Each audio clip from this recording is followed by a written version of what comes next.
शिव जी के हाथ में त्रिशूल है, शिव जी के 3 नेत्र हैं, बेलपत्री में भी 3 बोलते जाओ पत्ती है। बैसाख के महीने में जो शंकर भगवान को प्रसाद का भोग लगता है उसमें भी 3 ही चीज मिलती है। सत्तू,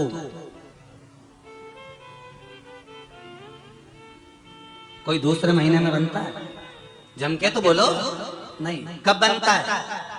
यही बैसाख के महीने में।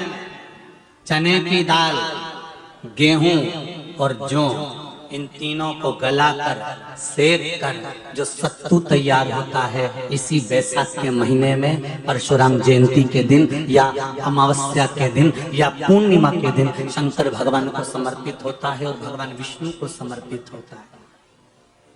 दुनिया के लोग कहते क्या होता है सत्तू से?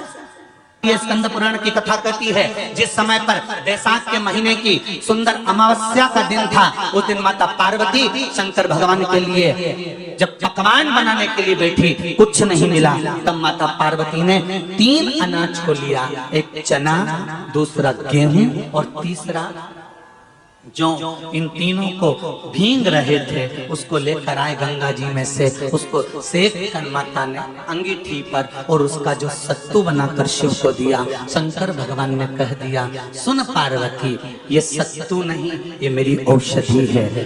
बैसाख के महीने में जो खाएगा वो जिंदगी भर रोएगा नहीं, शरीर से स्वस्थ होगा।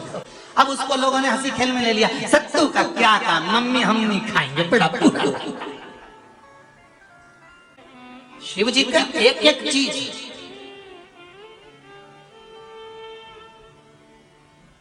बैसाख के महीने में पियो बेल। बेल मतलब समझ गए? बेल का रस। बैसाख के महीने में पियो बेल और शरीर को रखो ऑलिव बेल। सत्तू 12 महीने खाओ मत खाओ। कौन सा महीना? बैसाख के महीने में सत्तू जरूर खाओ। और सत्तू चाइना से नहीं आएगा, इंडिया में बनेगा और बना भारत में ही।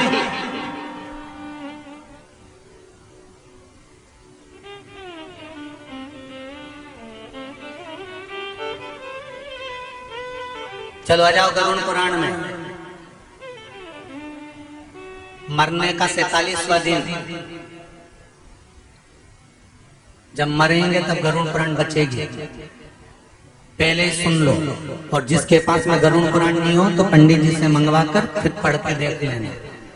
मरने के 47वें दिन, 47 डेज, 47वें दिन किस चीज का दान तुम्हारे सामने आता है?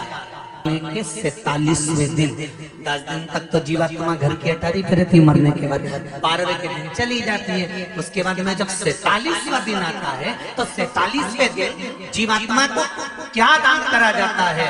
व्यक्ति ने क्या पुण्य करा होता है कि उसको नरक नहीं भोगना पड़ता, बेतरणी नहीं भोगना पड़ती, वो सीधे बेतरणी से पार उतर जाता है। वो किस चीज का दान है? तो कहा शिव महापुराण में, गरुड़ पुराण में, कि वो सत्तू का दान है जो बैसाख महीने में करा जाता है।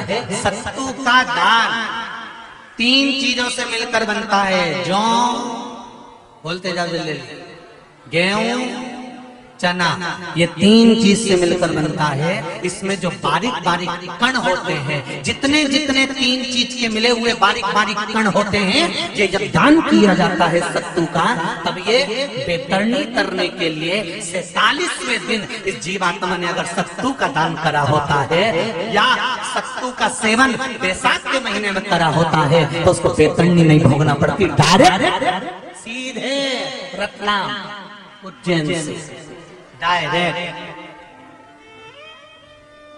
किस किस क्या बनता है सत्तू?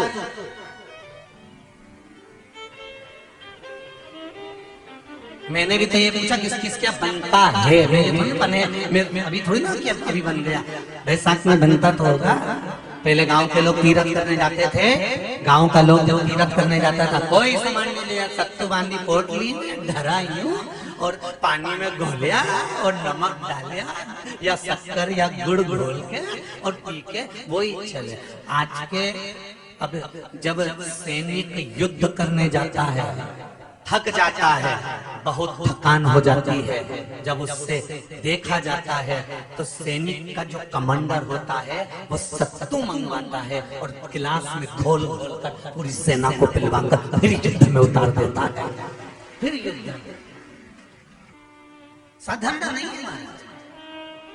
सत्तू में जितने बारीक बारीक कण होते हैं, जितने बारीक बारीक कण, अब तुम्हें काम करना, अभी जब फ्री रहो तो एक कागज पे रख के सत्तू का एक कण गिनना है, 2 3 बारीक बारीक गिनते रहना जरा। तो तुम्हारा क्या जाए गिनने में? भगवान कृष्ण के हाथ में पट्टी बंधी थी तो हमने भी तो रुक्मणी को गिनने को दिया था, जरा गिन तो जरा इसमें कितने धागे।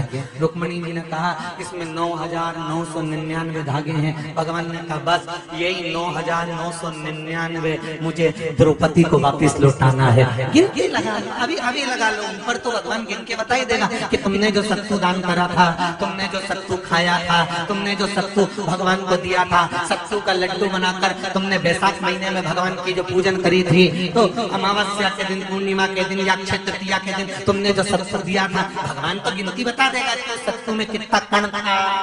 और अगर नहीं बताए तो तुम आंदोलन पे बैठ जाओगे कि हमें बताओ पहले हमने कितना सत्तू दिया था, उसमें कितने कण थे, बताना पड़ा।